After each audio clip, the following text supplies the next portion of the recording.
Gold, trusted gold buyers. మీరు తాకట్టు పెట్టిన బంగారాన్ని విడిపించి ఈ రోజు ఉన్న మార్కెట్ ధరకు కొనబడను.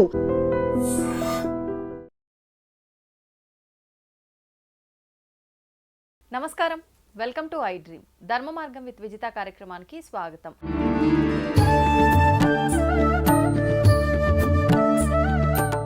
ప్రస్తుతం మనతో పాటు ఉన్నారు ప్రముఖ ఆధ్యాత్మికవేత్త, విశ్వ నియమాల ప్రచారకురాలు లక్కరాజు నిర్మలమ్మ గారు. ఇప్పుడు అమ్మతో మాట్లాడి మరిన్ని విషయాలు తెలుసుకుందాం. అమ్మ నమస్తే. నమస్తే తల్లి. ఏమడుగుతావని భయంగా ఉంది. ఏందమ్మా ప్రతిసారి భయపెడుతున్నా నేను మిమ్మల్ని. విశ్వ నియమాల గురించి అడిగితే హ్యాపీ, అందుకే అడగదు. ఓకే, ఏమని అడుకో, నో ప్రాబ్లం. అమ్మ, శ్రావణ మాసం వచ్చిందంటే ఆడవాళ్ళందరికీ కూడా ఈ నెలంతా ఒక పండుగ వాతావరణం. చాలా చక్కగా రెడీ అవ్వడం దగ్గర నుంచి, పూజల దగ్గర నుంచి ప్రతి ఒక్కటి చాలా చక్కగా చేసుకుంటూ ఉంటాం కదా. అయితే ముఖ్యంగా శ్రావణ మాసంలో చేసుకునే ఒక వ్రతం ఏంటి అని అంటే వరలక్ష్మి వ్రతం. అవును. ఈ వరలక్ష్మి వ్రతం కూడా ఒక్కొక్కరు ఒక్క రకంగా చేస్తూ ఉంటారు.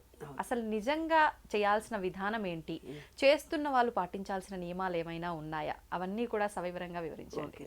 నేనేంది ప్రతిదాన్ని సైంటిఫిక్గా ఆలోచిస్తాను నాన్న. అయితే ఆషాఢంలో షాపింగ్, కేజీ చీరలు, ప్రతి ఆషాఢంలో బోలెడు చీరలు కొనిపెట్టుకుంటాం. మరి అవన్నీ కట్టుకోవడానికి బోలెడు తెచ్చేసి అందరికి పంచడం అలవాటు నాకు. ప్రతి ఆషాఢంలో బోలెడు పంచి పెట్టిర్రు. కూతుర్ని ఎట్లా మర్చిపోయినరు? కూతుర్లకు ఫస్ట్ ఇంపార్టెన్సే కూతుర్ల తర్వాతనే వేడేవాళ్ళు. అయితే ఇప్పుడు మా మహిళా మండలిలో 100 మంది ఉన్నారు, అందరు అమ్మాయిలే. నాకు వాళ్ళందరూ అంటారు, అమ్మ నీ చేత్తో బొట్టు పెట్టిస్తేనే తాంబూలం. అలా అలవాటు అయిపోయింది. గోరెంటాకు పెడతాను ప్రతి సంవత్సరం, అందరిని పిలిచి ఆడపిల్లలకు లాంఛనంగా స్వీట్ తినిపించి గోరెంటాకు పెట్టి పంపిస్తారు ప్రతి ఆషాఢంలో. ఆషాఢంలో 9 మంది అమ్మవార్లకి చీరలు పెట్టి అందరం బస్ వేసుకొని వెళ్తాం. వెళ్ళి అన్ని అమ్మవార్లకు చీరలు పెట్టి రావడం ఒకటి ఆచారంగా ఉంది. తర్వాత శ్రావణంలో తప్పనిసరిగా అందరు అమ్మాయిలకి నవరాత్రుల్లో 9 రోజులు నేను మౌనవ్రతం చేస్తూ అమ్మవారికి పూజ చేసి అందరికీ చీరలు పెట్టడం అలవాటు ఉంది. నేను లేకున్నా యూఎస్ నుంచి కూడా గిఫ్ట్ ఎవరికో ఇచ్చేసి మీరు అందరు పెట్టుకోండి, అందరు బెంగ పెట్టుకుంటారు ఇక్కడ, అమ్మ మీరు లేరని. కాబట్టి అందరు అమ్మాయిలు నా కూతురులే. అలాగా విశ్వ నియమాల గురించి, వరలక్ష్మి పూజ గురించి చెప్పుకోవాలంటే ఉదయం పులకరించిపోతుంది. ఏదైనా పూజ చెయ్యాలి అంటే నాన్న, భక్తి, శ్రద్ధ, భక్తి, నియమనిష్టల మీద నమ్మకం ఉండాలి, ఆ అమ్మవారి మీద నమ్మకం ఉండాలి. ఇవి ఏమిటంటే ఊర్లలో వాళ్ళకు, పల్లెటూరులో వాళ్లకు బోనాలు మాత్రము, బతుకమ్మలు మాత్రమే తెలుసు. ఈ వరలక్ష్మి పూజలు, శుక్రవారము, శ్రావణ మాసం నోములు ఊర్లలో వాళ్ళకి తెలియదు. అస్సలు తెలియదు. శుక్రవారాలు పాటిస్తారు కానీ ప్రత్యేకంగా వ్రతం శ్రావణ మాసం అంటే కూడా వాళ్ళకి పెద్దగా పట్టింపు ఏమీ ఉండదు. శ్రావణంలో నాగపంచమి అని వస్తుంది చూడు, అదొకటి చేస్తారు. ఆంధ్ర వాళ్ళు ఏం చేస్తారంటే నాగుల చవితి అని చేస్తారు కార్తీక మాసంలో. ఇక్కడ తెలంగాణ వాళ్ళు నాగుల పంచమిని, నాగులకు పాలు పోయడం అనేది విశిష్టంగా చేస్తారు. ఊర్లో ఎవరైనా చేస్తారు. కానీ మిగతా పండుగలు, శుక్రవారాలు, మంగళవారాలు, ఇవన్నీ ఈ టౌన్లలో, హైదరాబాద్లలో, ఇక్కడ ఈ ఎడ్యుకేటెడ్ అయిన వాళ్ళకు చేసుకునే వ్యవహారాలే ఇవన్నీ. ఊర్లలో ఇప్పుడు ఈ మధ్యలో టెక్నాలజీ పెరిగి యూట్యూబ్లలో ఆ ఛానల్లో ఈ ఛానల్లో ఎక్స్పోజ్ అవ్వడం మూలంగా అందరూ చేయాలన్న ఆరాట పడుతున్నారు. కానీ అమ్మ, ఇది నిజంగా శాస్త్ర ప్రకారంగా అందరూ చేయాల్సిన వ్రతమే కదా? అందరూ చేసుకోవచ్చు. అయితే చూసి ఒకరు చేస్తున్నారు అలా ఉండదంట. కొంతమంది నేనేం పర్వాలేదమ్మా, నేను వరలక్ష్మి పూజ చేస్తున్నాను కదా, నా పక్కన కూర్చో, పర్వాలేదు నాన్న అంటే, మాకు ఇంటికి ఆచారం లేదమ్మా, మేము కూర్చోకూడదు, మా అత్తగారు వాళ్ళు మా ఇంట్లో ఇది లేదు, మేము అమ్మవారి ఫోటోకే చేసుకుంటాము అంటారు. అంటే నోముగా ఉన్న వాళ్లకు ట్రెడిషన్, ఆ పద్ధతులు పాటించాలి. లేని వాళ్ళు మామూలుగా శుక్రవారం నోములాగా చేసుకోవచ్చు, ఒక పటం పెట్టుకొని చేసుకోవచ్చు. అయితే ఇందులో స్పెషలైజేషన్ వరలక్ష్మి పూజలో ఏంటంటే అన్ని 9 అంటే ఏమిటిది, హైయెస్ట్ రిచ్ కదా. ఇంకా 9 తర్వాత ఏ సంఖ్య లేదు. 9 అనేది నవగ్రహాలు. నవగ్రహాల్లో సూర్యుడు, చంద్రుడు, మంగళుడు, బుధుడు, గురువు, శుక్రుడు, శని కదా.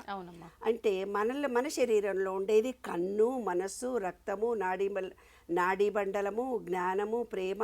శుక్రుడు అంటే ప్రేమ, సుఖము. శని అంటే ఆస్తులు. రాహు అంటే మాయ. కేతు అంటే మోక్షతత్వం మనకి. తర్వాత మన మణిపూరక చక్రము, స్వాధిష్టానము, మూలాధార చక్రము, విశుద్ధి చక్రము, ఆజ్ఞా చక్రము, హృదయము, మూలాధారము, స్వాధిష్టాన చక్రము, సహస్రార చక్రము. అగ్ని, జలము, అగ్ని, భూమి. మూలాధారం అంటే అగ్ని, భూమి కిందికి వస్తుంది.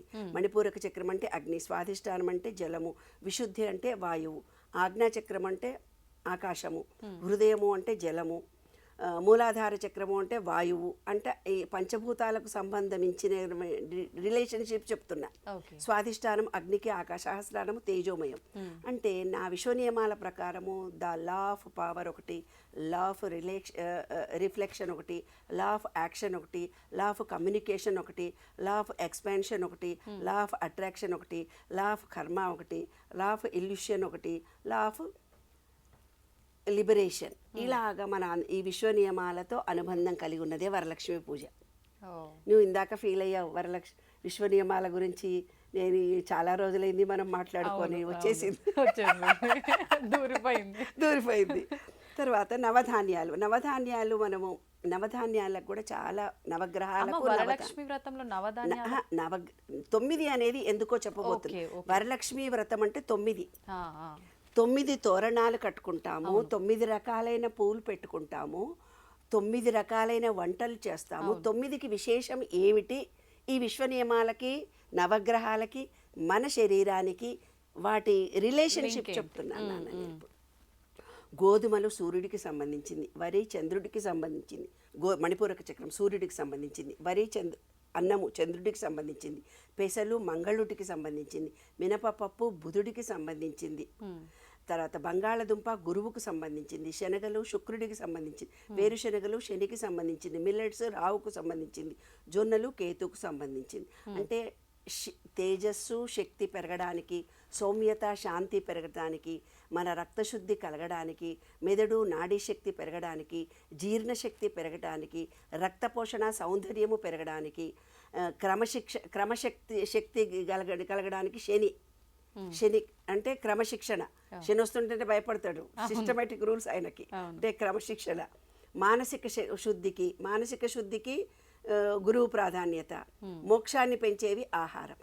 అంటే 9 రకాలైనటువంటి ఆహారంలో ఏమేం వాడతారు? గోధుమలు, వరి, పెసలు, మినపప్పు, బంగాళదుంపలు, ధాన్యాలు, శనగలు, వేరుశనగలు, మిల్లెట్లు, జొన్నలు, అన్నిటికి సంబంధించి 9 రకాలు చేస్తాం మనం. అన్నీ ఉపయోగిస్తాం. మనం చెప్పిన బజ్జీలు చేసుకుంటాం కదా, మరి పోపు వేసుకుంటాం కదా, అన్నీ వేసేసి అలాగా 9కి సంబంధించింది. కాబట్టి మన విశ్వ నియమాలను అనుసరించి కూడా ఇదంతా కూడాను 9 తోరాలు కడితే ఏం జరుగుతుంది మనకంటే 9 జన్మలలో చేసుకున్న పాపం తొలగిపోతుంది. ఆ తోరణానికి 9 ముళ్ళు వేసి, 9 రకాలైన పూలు వేసి, 9 ముళ్ళు వేసి ఇలా పట్టుకొని ఆ తోరానికి ఒక్కొక్క మంత్రానికి ఒక్కొక్క ముడికి పూజ చేస్తూ వెళ్తాము. అది భార్యాభర్తలు ఇద్దరు కట్టుకుంటారు. భార్య భర్త కడుతుంది, భర్త భార్య కడుతుంది. ఇప్పుడు పూజారి వచ్చి ఏం చెప్తారంటే, మీరు ఎవరికైతే వాయనం ఇవ్వదలుచుకున్నారో ఆమె కూడా కట్టండి అంటారు. ఆమె చేత కట్టిస్తారు. లేదా భార్యాభర్తలు ఇద్దరే పెట్టుకునే వాయనము ఒక మహిళకి ముందు అమ్మవారుగా భావించుకొని, అంటే మనం ఈ విశ్వంలో మనం ఎవరికి అయినా ఇస్తే మళ్ళీ అది రిటర్న్ వస్తుంది అనేదే శాస్త్రమే బాబు. అంతకంటే ఎక్కువ సైంటిఫిక్గా 9 అంటే ఏమిటిదో ముందు తెలుసుకో. 9 అంటే అన్నీ వచ్చినాయి, నవగ్రహాలు, నవధాన్యాలు అన్నీ వచ్చినాయి. కాబట్టి 9 రకాలైన వంటలు చేసి దేవుడికి ఆరగింపు పెట్టుకుంటామా? వరలక్ష్మి పూజ అంటే 9 రకాల తోరం కట్టుకుంటామా? 9 రకాలైన పువ్వులు కూడా వేస్తామా? అన్ని కలర్స్ మన బాడీకి అవసరం. విబ్జిఆర్లోని 7 రంగులు మన శరీరంలో నాడులన్నీ యాక్టివేట్ అవుతాయి. ఆల్ కలర్స్ 9 కలర్స్ మనం చూస్తాం. 9 మంది ముత్తైదులను కూర్చోబెట్టి వాళ్ళకి భోజనాలు పెడతాము, తాంబూలాలు ఇచ్చుకుంటాము. అది ఎవరి శక్తి మేరకు వాళ్ళని చేసుకుంటాము. కాబట్టి వరలక్ష్మి పూజ అనేది ఈ విశ్వ నియమాలకు సంబంధించినటువంటి అంశము. 9 రకాలైనటువంటి ఆహార ధాన్యాలు మన శరీరంలోకి వెళ్తున్నాయి. 9 రకాలైన కలర్స్ మన బాడీలోకి కావలసినవి వెళ్తున్నాయి. తర్వాత ఏం చేస్తున్నాము? కలశం పెట్టుకుంటున్నాం. కలశం పెట్టుకొని దానిపైన జాకెట్ గుడ్డ పెట్టుకొని తమలపాకులో ఆ గ్రీనరీ ఒకటి పెడుతున్నాం, ఆకులను పెడుతున్నాం మన హార్ట్ చక్ర గురించి. నీరు ఎందుకు పెడుతున్నాము? స్వాధిష్టాన చక్రం. వెండి ఎందుకు పెట్టుకున్నాం? మన మూలాధార చక్రం. ప్రతిదీ కూడా మన బాడీకి రిఫ్లెక్షన్ కలిగి మన బాడీలో సైంటిఫిక్గా యాక్టివేషన్ కలగడానికి, మన నాడులన్నీ యాక్టివేషన్ కలగడానికి, మన మూలాధార చక్రము, స్వాధిష్ట, మణిపూరకం, అనాహతము, విశుద్ధిలో ఉన్న బ్లాకేజెస్ అన్నీ పోవడానికి. ఇంకొకటి ఏంటంటే పీక్ పీరియడ్ సైంటిఫిక్గా వర్షాకాలం, పీక్ రైనీ సీజన్. ఆడవాళ్ళు ఆ రోజులు, ఈ రోజులంటే ఉద్యోగాలు చేస్తున్న ఇటు అటు తిరుగుతున్నారే బాబు. ఆ రోజుల్లో ఆడవాళ్ళంతా ఇంట్లోనే ఉండేవాళ్ళు. రథాలు కథలు ఏదో చెప్పి మనను ఇలా హుషారు చేసేసారు పెద్దవాళ్ళు. ఏదో యాక్టివేషన్. బంగారం కొనుక్కుంటాం. బంగారం మన ఆత్మకు సంబంధించింది. హై పిచ్ ఎనర్జీది. మన బాడీలో ఉండే ఎనర్జీ పాయింట్ అని చిప్ అని చెప్తుంటాను కదా, అది గోల్డ్కి సంబంధించింది. కాబట్టి బంగారం తీసుకురాలి. వస్త్రాలు ఎందుకు చేస్తాము? ఒక్కొక్క పోగును చేసి దేవుడికి 2 ఒత్తులు 2 ఒత్తులు వేస్తే 2 జన్మలు చేసుకున్న పాపం తొలగిపోవడానికి. అది రోజు 2 ఒత్తులు చేసి పెట్టి నువ్వుల నూనె వేస్తే మూలాధార చక్రం యాక్టివేషన్, అంటే శని దోషాలు పోతాయి నువ్వుల నూనె వేస్తే. లేదు నెయ్యి దీపం పెడితే మణిపూరక చక్రం యాక్టివేషన్ అవుతుంది. అందుకనే బొడ్డు కింద చీర కట్టుకుంటే దేవుడి దగ్గర కూర్చుంటే మన మణిపూరక చక్రం యాక్టివేషన్ కలుగుతుందని. తర్వాత మన 2 కళ్ళతో ఆ 2 దీపాలను చూస్తే 2 కళ్ళకు కొంచెము ఎనర్జీ పెరుగుతుంది అన్నట్టు. సూర్యకిరణాలు తగిలించే లేదు కాబట్టి ఆవుని ఈ దీపంతో వచ్చినది కళ్ళకు కలిగి కళ్ళు తేజోవంతం అవుతాయి. అట్లా మన బాడీలో ఉండే అన్ని యాక్టివేషన్కి. ముత్తైదులకు మీరు ఏది ఇస్తున్నారో మనకు విశ్వం ఇంకేదో కావాలి, మీరు ఏదో కోరిక కోరుకుంటారు. ఆ నీళ్లు పెట్టి నీళ్లు చదివి కలశం మీద కొబ్బరికాయ పెట్టి కొబ్బరి నీళ్లు కూడా ఉంటాయి కదా, తొకతో ఉంటుంది, తలకాయ కూడా ఉంటుంది కదా, కొబ్బరి తీసేయం పెట్టే పూజ చేసుకున్న తర్వాత ఆ కొబ్బరికాయ నీళ్లను మన ఇంటి వాళ్ళమే తాగుతాం. నీళ్ళకే మనం ఏమంటే అదే వైబ్రేషన్ కలిగి కోరిక తీరుతుంది. అన్ని మంత్రాలు చదివావు, నిష్టగా చేశావు, భక్తితో చేశావు, ప్రేమతో చేశావు, నమ్మకంతో చేశావు, మంత్రాలన్నీ చదివావు, పూజారితో చేయించుకున్నావో యూట్యూబ్ పెట్టుకున్నావో, దట్ ఈస్ నథింగ్. అక్కడైతే ఒక పవర్ఫుల్ ఎనర్జీని తయారు చేసావు కదా, ఆ ఎనర్జీ అంతా నీకు వస్తుంది. నువ్వు గిఫ్టులు అందరికి ఇస్తున్నావు, విశ్వంకి ఎన్నో ఇస్తున్నావు కాబట్టి నీ కోరిక ఫలించి. ఇప్పుడు అమ్మ వరలక్ష్మి వ్రతంలో కలశంలో పెట్టిన కొబ్బరికాయని ఏం చేయాలి? మనమే కొట్టుతాం. శనివారం 2వ రోజు శనివారం నాడు కొట్టి మన ఇంట్లో సభ్యులే ఆ నీళ్లు భగవంతుడి దగ్గర పచ్చడి చేయరు. దాన్ని పచ్చడి చేసుకున్నా కూడా ఇంట్లో వాళ్ళే తినాలి అనేది శాస్త్రం. ఆ కొబ్బరికాయ ఎవరికి ఇవ్వకూడదు. ఎందుకు? ఆ కొబ్బరి నీళ్ళనేవే మనం అనుకున్న మాట సక్సెస్ఫుల్గా కోరిక తీరుతుంది. ఆ నీళ్లు ఇంట్లోనే చల్లాలి, బయట చల్లకూడదు, చెట్లకే పోయండి, మీ ఇంట్లో వాళ్ళే వాడుకోండి అంటుంటారు. అందులో దాంట్లో కాయిన్ వేశారు, మనీ వేశారు. అంటే ఏ ఆర్థికమైన ఇబ్బందులు మాకు లేకుండా ఉండడానికి, నీళ్లు మా రిలేషన్షిప్ బాగా ఉండాలని కోరుకోవడము, బంగారం నివేదన చేసి అది కూడా మనకు ఫైనాన్షియల్గా అప్పుడప్పుడు చేసుకున్న కాసు బంగారం ఏదో కొనుక్కుంటాం కదా, అబ్బో మేము వరలక్ష్మి పూజ రోజు ఏదో, అది కూడా సేవింగే అంతే కదమ్మా. ఒక కారు కొనుక్కుంటే వాల్యూ ఉండదు, కానీ మన బంగారం కొనుక్కుంటే ఎప్పుడు వాల్యూ కదా. కాబట్టి ఇదంతా మన సైంటిఫిక్గా జరుగుతున్నటువంటి అంశం. ఆ రోజు ఇల్లు క్లీన్ చేసుకుంటాము, ఓపిక లేకున్నా కూడా చేసుకుంటాము, శుచి శుభ్రతతో స్వచ్ఛమైనటువంటి ఫుడ్ను మనం తింటాము. ఇవన్నీ కూడా శాస్త్రీయతతో కూడుకొని వరలక్ష్మి పూజ ఆషాఢంలో చీరలు కొందాము, వరలక్ష్మి పూజ చేసి ఎంజాయ్ చేద్దాం అంతే. మనం ఎక్కడ తగ్గేది లేదు. ఇంకోటి చల్ల నీళ్ళల్లో తిరుగుతూ ఉంటే మనకు వాతతత్వం పెరుగుతుంది వర్షాకాలంలో, అందుకని కాళ్ళకు పసుపు రాచుకుంటాం. పసుపు అనేది మేలు, కుంకుమ అనేది ఫీమేల్. అంటే స్త్రీలలో స్త్రీ శక్తి పురుష శక్తిని ఈక్వల్ చేసుకుంటున్నాం ఆ రోజు. అప్పుడు ఏమవుతుంది అంటే ఈ విశ్వ నియమాల ప్రకారము 12th లా నువ్వు ఫీల్ అయినావు కదా, విశ్వ నియమాలు కావాలని. 12వ లా ఏంటిదంటే law of gender. Law of gender అంటే ఏంది? స్త్రీ పురుష తత్వము.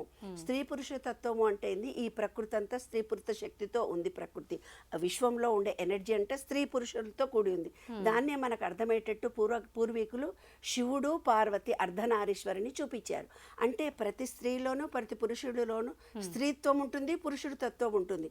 ఏందే మొగరాయిలా అలా చేస్తున్నావు అంటే పురుషతత్వం వాళ్ళల్లో ఎక్కువ ఉంటుంది. కొందరు మొగాళ్లలో ఏమవుతుందంటే స్త్రీత్వం పురుషతత్వంలో పురుషుడితో పాటు స్త్రీతత్వం ఎక్కువ ఉంటుంది ఆయనకి. అప్పుడు ఇలాంటి పూజలు చేసినప్పుడు ఏమవుతుందంటే స్త్రీతత్వం పురుషతత్వం ఈక్వల్ అవుతుంది. మొగుడితోడు గొడవలు పడరు. అందులో రహస్యం కూడా ఇదే. భార్యాభర్తలు గొడవలు పడరు, ఎందుకంటే స్త్రీత్వం ఈ అమ్మాయిలో పెరిగింది. మొగుడితో కొట్లాడదు, ఏమ్మా దెబ్బలాడదు. అందరు ఏమంటారంటే మొగుడు కోసమనో ఇంకోడు కోసమో పూజలు చేయాలని ఏవో మాటలు చెప్పారు, కానీ అది కాదు. పురుష శక్తి స్త్రీ శక్తిని ఈక్వల్ చేయడానికి చేసే పూజ ఇదంతా. అప్పుడు మనలో మనం అన్ని బ్యాలెన్స్. ఇంకోటి కాదు, ఓన్లీ వరలక్ష్మి అంటే ఏంది? అన్ని లక్ష్ములు కావాలి. పిల్లలు సంతాన లక్ష్మి కావాలి, విజయలక్ష్మి కావాలి, ధైర్యలక్ష్మి కావాలి, ప్రతి లక్ష్మి మనకు, ఆరోగ్యలక్ష్మి మెయిన్ కావాలి, ఫైనాన్స్ కావాలి. కాబట్టి అన్నిటినీ కలిపి వచ్చేది నవనిధ భక్తి, ప్రేమతో చేస్తాం. అందుకే నవరాత్రులు, నవధాన్యాలు, నవనాడులు ఈ సృష్టిలో 9 చాలా ముఖ్యమైనది. కాబట్టి పౌర్ణమికి ముందు రోజే ఈ వరలక్ష్మి పూజ చేస్తాం నాన్న. అదొక విశేషమైనది. పౌర్ణమి అంటే నిండు మనసు చాలా పవిత్రంగా ఉంటుంది మనకి. అయితే మేమేం చేసుకునే వాళ్ళం అంటే కొన్ని ఏవో ఆటంకాలు వచ్చినప్పుడు శుక్రవారం పౌర్ణమి రాఖీ పూర్ణిమ వచ్చినప్పుడు వరలక్ష్మి పూజ పొద్దున్న చేసేసుకొని రాఖీ పూర్ణిమ ఆ రోజు అన్నదమ్ములను పిలుచుకొని ఆ రోజే రాఖీలు కట్టి అందరికి భోజనాలు పెట్టుకునేవాళ్ళు. అంటే కొందరికి ఇది ఆచారంగా ఉండదు, శుక్రవారం ముందుదే చెయ్యాలి అని, వీలు కాకపోతే దసరా రోజు ఎప్పుడో చెయ్యాలని, అంటే వాళ్ళ వాళ్ళ ట్రెడిషన్ నమ్మకాలను బట్టి ఏ రోజైనా చేసుకోవచ్చు. ఎప్పుడు చేసుకున్నా తప్పులేదు. అన్ని రకాలైన వంటలు చేసి మన అందరం పంచుకొని తినడం ఇంకా బాగుంటుంది. రోజు పిజ్జాలు బర్గర్లు తిని ఆ రోజు బొబ్బట్లు బూరెలు తినండి అమ్మాయిలు. సాంప్రదాయమైన వంటలు రుచి చూడండి ఒక్క రోజు అన్న. అది సంతోషం అమ్మ, చాలా చక్కటి వివరణ ఇచ్చారు. ధన్యవాదాలు. వస్తే తవ్వండి, తవ్వుతూనే శివలింగం సరే దాన్ని అట్లా కప్పేసేయండి, చూపించదండి. Krishna is there. మూర్తి పూజ కాదు, సాక్షాత్ బ్రజేంద్ర నందన భగవాన్ ఉన్నారు మూర్తులు. ఏమీ ఆశించకుండా ఆరాధించే వాళ్ళు కూడా ఉన్నారా ప్రభుజీ? నిజమైన భక్తి అంటే మనకు తెలియదు కాబట్టి